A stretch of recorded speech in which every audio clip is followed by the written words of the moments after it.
Avec vous, en compagnie de mon collègue Andrés. Comme vous le savez, Gabriel Nadeau-Dubois l'a répété très, très souvent, un enfant sur 5 a faim dans nos écoles. Un enfant sur 5 arrive le ventre vide dans les écoles. Dans le Québec de 2025, une société riche comme la nôtre, c'est totalement inacceptable. Et le gouvernement peut agir en mettant en place un programme universel d'alimentation scolaire. Ce matin, j'ai été ahurie d'apprendre qu'on risque de perdre l'argent des Québécois du fédéral, 200 millions sur 5 ans, pour un programme d'alimentation scolaire. Et ça, malgré le fait qu'à Québec solidaire, on a fait voter une motion le 11 septembre pour demander que cet argent-là nous arrive, qu'il y ait un accord signé rapidement par le gouvernement, par le ministre Jean-François Roberge et Bernard Drainville, pour que cet argent-là des Québécois arrive ici au Québec sans condition. Tous les élus à l'Assemblée nationale ont voté pour ça. Et malgré tout, ce qu'on apprend aujourd'hui, c'est qu'il y a déjà une entente qui a été signée pour un tel programme en Ontario. Donc, les Ontariens vont avoir leur argent. Et ici, au Québec, à cause de la lâcheté des ministres Jean-François Roberge et Bernard Drainville, les enfants du Québec n'auront pas droit à cet argent-là pour arrêter d'arriver le ventre vide à l'école.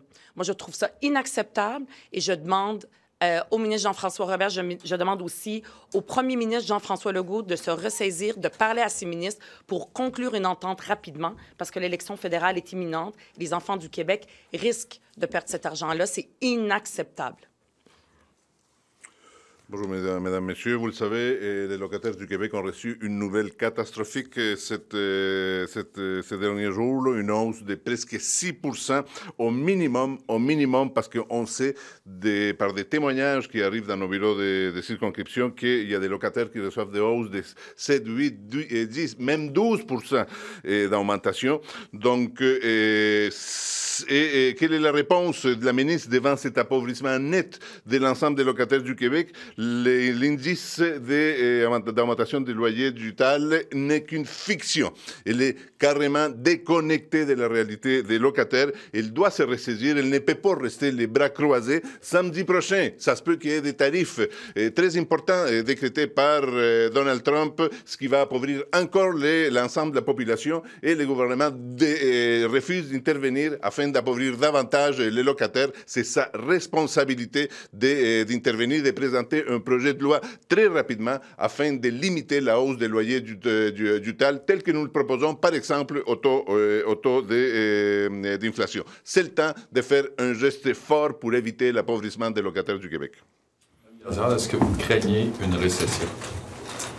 Le 1er février, c'est samedi prochain. En ce moment, les menaces de tarifs de Trump sont encore présentes. Il y a des gens dans son administration qui l'ont répété que ces tarifs-là vont avoir lieu.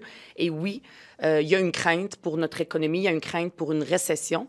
Et c'est pour ça que la semaine passée, à Québec solidaire, on a demandé qu'à cause de ces risques tarifaires qui pourraient causer une récession à notre économie, il est le temps c'est pas le temps de couper dans nos services publics, de couper en éducation, de couper des postes en santé, de couper dans nos services sociaux. C'est vraiment le mauvais moment de couper dans un système, dans nos services publics qui était déjà mis à mal.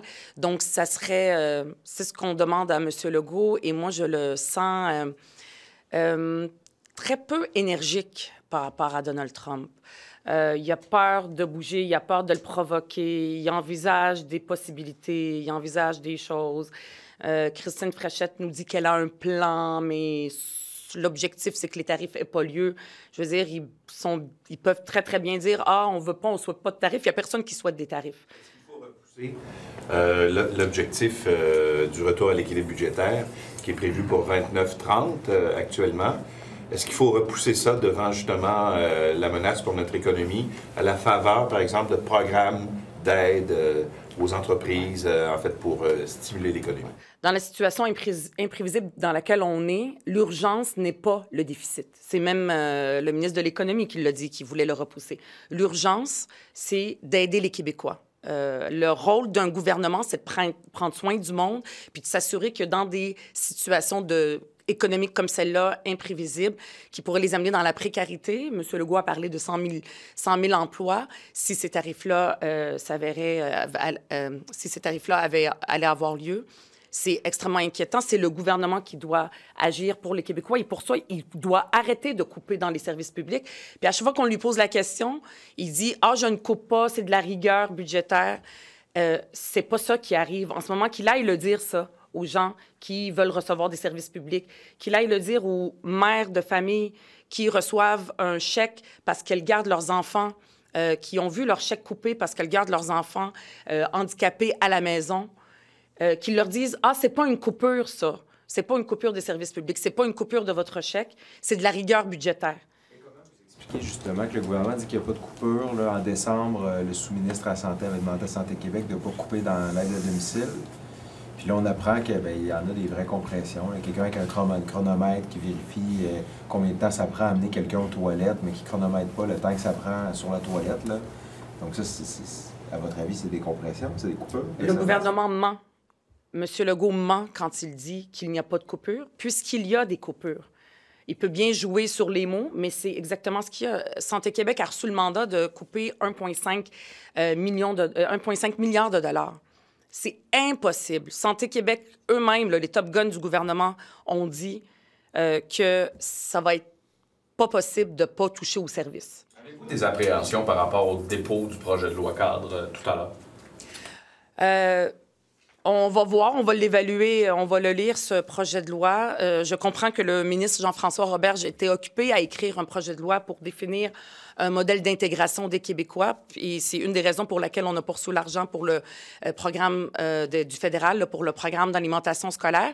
Moi, ce que je m'attends au ministre Jean-François Roberge, dès maintenant, s'il veut être cohérent avec lui, on va voir ce qu'il va avoir dans son projet de loi, je m'attends à ce qu'il remette de l'argent dans la francisation. La francisation, c'est une mesure concrète d'intégration des immigrants. Lui, il veut un modèle d'intégration. C'est bien beau d'avoir un modèle, on va lire qu'est-ce qu'il y a dedans, mais ça ne fait pas en sorte que les gens vont être intégrés parce que sur du papier, il y a un projet de loi qui dit que les gens doivent être intégrés puis qu'on parle d'un modèle théorique d'intégration. Dans la pratique, il faut qu'il ouvre toutes les classes de francisation. Il faut qu'il arrête de couper dans l'éducation interculturelle et le soutien d'intégration des élèves dans les écoles. Ça, c'est de la vraie intégration. J'aimerais vous entendre sur la nomination par le gouvernement fédéral de Justin Trudeau du juge Loquet. Je ne sais pas si je le prononce comme il faut. Donc, qu'est-ce que ça dit, ça, de mettre quelqu'un qui est ouvertement anti-loi 21, anti-loi 96 à la Cour? Tout ce qui est des débats sur la laïcité, c'est au Québec que ces débats-là doivent avoir lieu. C'est pas au fédéral, on ne veut pas qu'il s'ingère. Maintenant, pour ce qui est de ce juge-là, je vous laisserai demander à Guillaume Clich-Rivard. J'ai pas vu c'est quoi son pedigree et tout ça. Le gouvernement fédéral, il peut nommer les juges qu'il veut, mais ça va être important qu'il ne s'ingère pas. Ni lui, ni Poilievre, ni aucun premier ministre actuel ou futur du Canada. Le gouvernement ne doit pas s'ingérer dans les débats sur la laïcité, sur la loi 21. Nous, notre position à Québec solidaire sur la loi 21, elle est claire. C'est une loi discriminatoire, mais c'est à nous, au Québec, de faire ces débats-là. Et cette loi-là, elle a été votée ici à l'Assemblée nationale. Le débat doit se faire ici au Québec entre les Québécois. Et les juges fédéraux ou le gouvernement fédéral ne doivent pas s'ingérer dans un débat qui appartient au Québec.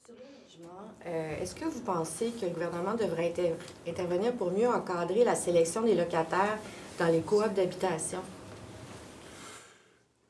Je pense qu'il y a des situations très problématiques et il faut voir l'étendue de ces situations-là. Et on sait que le mouvement coopératif comporte des milliers de coopératives là, et la situation qui nous a été rapportée, elle est très problématique et même inacceptable. Et je pense que oui, le gouvernement devrait avoir un œil très attentif sur ce genre de situations-là, mais il ne faut pas généraliser. Ce n'est pas un problème qui s'étend à l'ensemble des coopératives. En tout cas, je l'espère, selon la connaissance des coopératives qui que j'ai, là, c'est loin d'être une situation généralisée, mais oui, il y a des situations problématiques là, et le gouvernement doit s'asseoir avec les représentants des coopératives pour voir à régler ces problèmes-là. Il faut faire attention parce que le mouvement coopératif est un mouvement autonome. Là.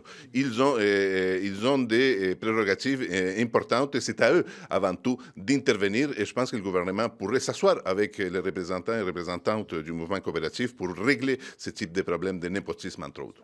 Bien comprendre, juste pour préciser, qu'est-ce que le gouvernement devrait faire exactement? Parce que là, vous dites qu'il ne faut pas qu'il en porte atteinte à l'indépendance des coops. Est-ce qu'il devrait avoir un pouvoir externe ou tiers pour empêcher ces abus-là, ou on fait juste comme régler ce problème-là, puis on laisse les coops régler ça?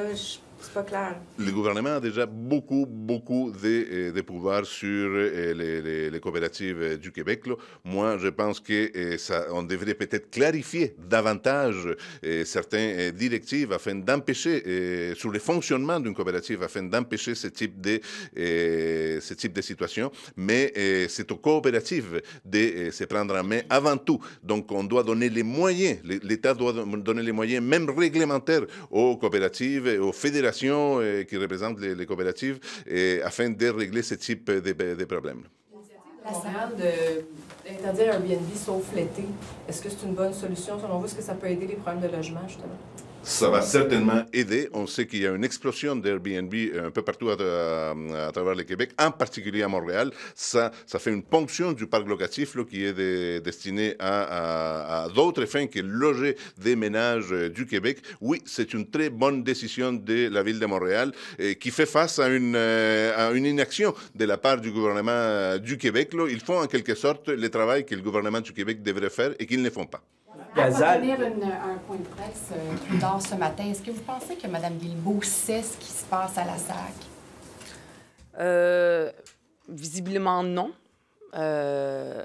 Malheureusement, il y avait le rapport là, qui devait être déposé, puis Mme Guilbeault a été blâmée pour ça. Donc là, ils vont le déposer aujourd'hui, puis c'est une des raisons, c'est tous les problèmes informatiques là, à l'intérieur de la SAC. Madame Guilbeault est très bonne dans les communications. Hein. Quand il y a une crise, là, elle est présente. On l'a vu quand il y a eu la crise de la SAC. C'était moins le ministre Erika qui était présent, c'était elle. Mais après ça, pour ce qui est des actions, puis ce qui est fait, est-ce que la situation a réellement changé, même si on a changé le PDG? Ça, c'est pas tout à fait clair. Clairement pas. Donc, ils vont déposer un rapport aujourd'hui et il y a une procédure aussi spéciale qu'on va voir à l'Assemblée nationale où il va falloir aussi qu'on voit qu'est-ce qui se passe. Moi, je pense pas qu'elle est au courant de ce qui se passe à la SAC. Est-ce qu'elle est à blâmer? Parce que c'est ce que les libéraux prétendent, là, qu'elle est à blâmer. C'est elle qui est responsable de... Bien sûr, il y a la responsabilité ministérielle. Si on est ministre, on peut pas toujours changer la tête des dirigeants puis après ça dire c'est pas de notre faute, on n'a rien à voir là-dedans. C'est ce que d'ailleurs le gouvernement fait en santé. Ils veulent moins avoir de reddition, puis ils veulent que ce soit moins le ministre qui décide, que ce soit la Santé Québec, mais c'est quand même les ministres qui sont nommés, c'est les ministres qui sont responsables, qui sont redevables à la population et non pas les hauts fonctionnaires dans la fonction publique. Donc oui, elle est à la blâme. Elle est à la blâme. Elle n'a pas bien fait son travail là, dans le dossier de SAC-Clic, entre autres. Il faudrait qu'elle s'explique par rapport à pourquoi ça ne fonctionne pas, qu'est-ce qui se passe, ça fait longtemps que ça dure. Contente, vous qui appeliez au boycott un peu plus tôt cette semaine, que M. Girard, entre autres, songe à cesser d'acheter des vins américains à la Société des alcools du Québec? Bien, face aux tarifs de Donald Trump, tout doit être envisagé. C'est ce que le premier ministre a dit. Après ça, quoi exactement? Nous, à Québec solidaire, on a proposé d'augmenter les tarifs d'Hydro-Québec qu'on envoie aux États-Unis. On a aussi proposé qu'il y ait un plan B. C'est quoi le plan B? Là, ce qu'on a, c'est des petites mesures à gauche et à droite. Il y a les mesures sur le vin à la SAQ. On envisage peut-être les tarifs d'Hydro-Québec. Quand Alejandra Zagamendez a posé la question à la ministre Fréchette, c'est quoi son plan pour, par exemple, diminuer notre autonomie au Québec face aux États-Unis? Puis j'ai été surprise d'entendre la ministre Fréchette dire, bien, il y a un plan, on a quelque chose, on a travaillé là-dessus, mais nous, notre premier plan, la chose la plus importante, c'est que les tarifs ne soit pas imposé par les États-Unis. Mais là, ce qu'on entend du côté des États-Unis, c'est oui, il va y avoir des tarifs. Puis M. Legault, il fait des prières là, en disant j'espère qu'il n'y en aura pas, j'espère qu'il n'y en aura pas. C'est extrêmement inquiétant. Fait que si Mme Fréchette, elle a un plan où est-ce qu'il y a, par exemple, le boycott peut-être du jus d'orange, le boycott de la SAQ, peut-être d'autres mesures tarifaires qu'on va imposer aux États-Unis, des aides gouvernementales, bien qu'elle nous le présente. C'est quoi? C'est un plan secret? Monsieur Legault, est-ce qu'il faudrait que M. Legault bombe le torse là, face à Donald Trump? Parce que là, hier, elle a dit, il ne faut pas le provoquer. Est-ce qu'il faudrait, au contraire, qu'il bombe le torse puis qu'il dise, bon, ben voilà ce qu'on va faire? Monsieur Legault est très mou face à Trump. Puis on dirait qu'il se dit, ben on est trop petit par rapport à eux, donc on peut rien faire, donc on est mieux de ne pas le provoquer. On a face à nous quelqu'un qui est totalement irraisonnable, qu'on le provoque ou pas, il se provoque tout seul, il décide de mettre des mesures protectionnistes alors que personne n'a rien fait. C'est vraiment Trump aux stéroïdes. Donc, M. Legault, là, il devrait plus bomber le torse pour montrer qu'il protège les Québécois face à la crise qui pourrait avoir lieu, qu'il commence par arrêter de dire non, je coupe pas, alors que c'est ce qu'il fait, qu'il arrête de jouer sur les mots, qu'il rassure les Québécois. C'est lui le premier ministre, c'est lui qui doit les rassurer. C'est pas un peu normal de garder sa stratégie secrète jusqu'à un certain point pour réutiliser des termes de football. Là, au football, tu ne donnes pas ton plan de match ou ton livre de jeu, là, ton playbook. Il y a un plan de match peut-être de négociation. Puis ça, ce que je comprends, c'est qu'il y a des équipes qui travaillent très, très fort. C'est correct. Mme Fréchette, elle n'a pas parlé d'un plan de match pour négocier pour qu'il y ait moins de tarifs. Elle a dit qu'on a, à la question, est-ce qu'il y a un plan B? Qu'est-ce que vous avez? Le plan A ne marche pas, on n'est pas capable de les convaincre, puis là, on négocie en catimité, puis il y a une stratégie de négociation. Si ça, c'est un échec, c'est quoi le plan? Elle a dit qu'elle en a un, mais elle ne le présente pas, puis elle ne dit pas c'est quoi. Puis là, on entend à gauche et à droite des petites mesures. Vous dites, il est trop mou. Qu'est-ce que vous auriez fait, vous? Qu'est-ce que vous feriez? Vous dites, il est trop mou. Vous metteriez sur la place publique vos stratégies A, B, C, D? Bien, je dirais, pour les Québécois, qu'est-ce que je dois faire? Nous, ce qu'on dit, on l'a déjà dit. Premièrement, on mettrait la menace. C'est plus une menace pour pas que Trump augmente ses tarifs sur l'hydroélectricité. Après ça, on dirait, bien là, ça se peut qu'on ait une récession. Donc, c'est pas le temps de couper dans les services publics. Alors, on ne coupe pas. Nos services publics étaient déjà mis à mal. Je veux dire, les urgences étaient déjà très occupées bien avant que Trump arrive et bien les coupe bien avant le déficit de 11 milliards. Ils étaient déjà mis à mal et on est dans des services publics mis à mal.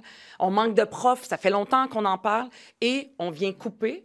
Donc, j'arrête de couper dans les services publics. On remet à plus tard le 11 milliards, le déficit, l'équilibre budgétaire qui n'est pas une urgence en ce moment.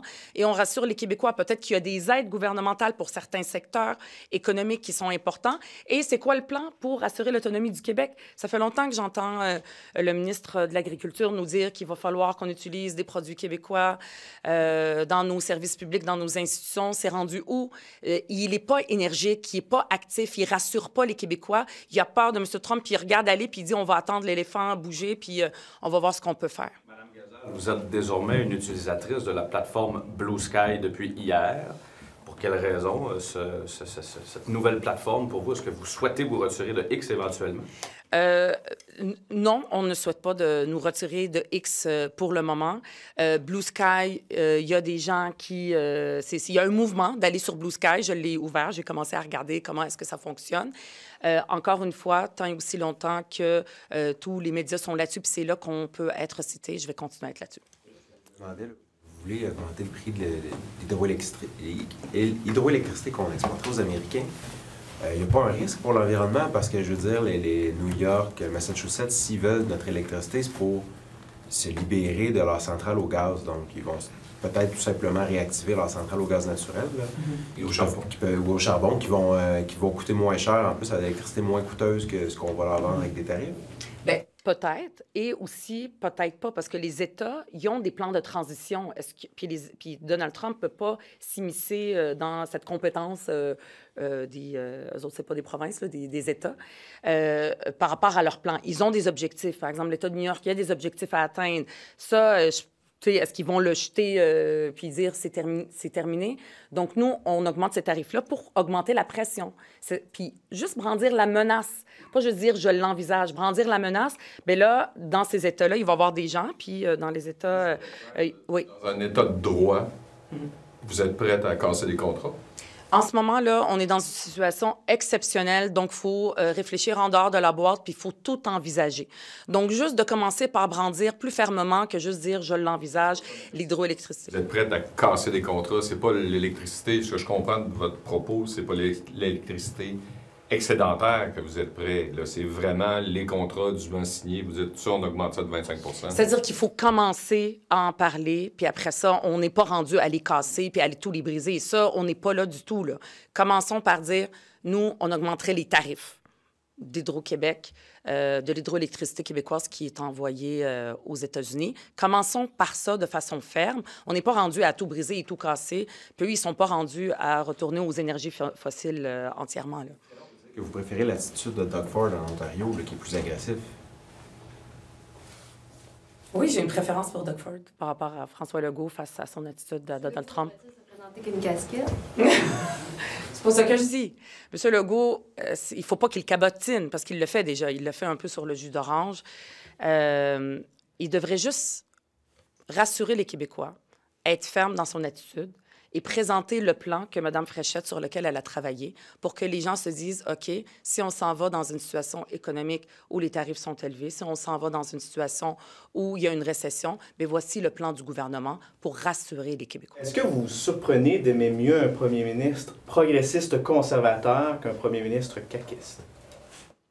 Écoutez, c'était pour une blague, là. Moi, j'ai entendu une question à la blague. Est-ce que vous le préférez? Vous le préférez? Je parle de l'attitude. Moi, j'aimerais ça que j'allais dire Jean-François Roberge, mais François Legault ait une attitude plus ferme et plus rassurante pour les Québécois. Vous n'avez pas le sens de l'humour. Oui, à l'extérieur d'ici. On Minister Roberge, he's tabling his bill today. I know you haven't seen its content, so it's difficult to comment, but just on its principle, are there certain things that you're concerned about seeing in this bill or things that you're hoping to see in this bill? To have principles saying that it's important to integrate the immigrants, it's a good thing. Now, the details are in the devil.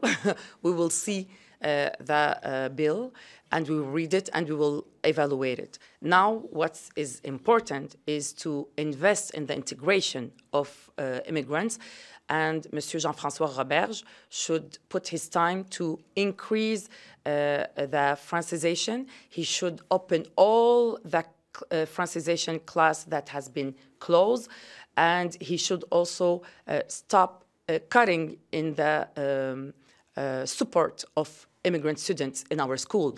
This should be his priority to better integration of immigrants in Quebec. Will this bill make any difference at all if the government doesn't change its way of funding right now, if it doesn't reverse some of those cuts? No, it will not change anything. I didn't see it yet, but I will be surprised if a bill with principles will change something. The priority should be to invest in the integration of immigrants, in the Francisation, and in the support of students, immigrant students in schools. This should be the priority. If he doesn't do that, and if there's a law, it's not a good path. It's not a good way to integrate the immigrant. What did you make of Minister Duranceau's reaction yesterday to the question on the 5.9% possible increase in rents? Madame Duranceau called it, essentially said it was fiction. So what did you make of that? It's really... Minister Duranceau demonstrated her disconnection with the reality of tenants of Quebec by telling them to move, to find a solution for this increase of proposed by TAL. Just regarding the SAQ and the potential that it could end up taking American wines and liquor off their shelves, how do you feel about that? Yeah. Now we have like little measures from the government of Quebec. Like now it's the SAQ, and every time they talk about the orange juice. It's important that the government of François Legault, it's important that he show a B plan, what he will do to reduce the impact of Trump tariffs on our economy. Madame Fréchette said that there's a plan, as if it's a secret plan, so it's important that she shows what's the plan to protect Quebecers. Now we speak about the SAQ boycott, but what other things? So the attitude of the government of Quebec is not comment dire, rassurante. Yeah, so it's important that Monsieur Legault to present a plan to reassure the Quebecers that they will be protected if the Trump tariffs will be in place. Just regarding Montreal's decision to tighten those rules on Airbnb, how do you feel about that, and is the Quebec government going far enough with its Airbnb regulations? I think the Montreal decision is a good decision. Montreal apply what government of Quebec have to doesn't apply himself. Montreal does the job. Merci.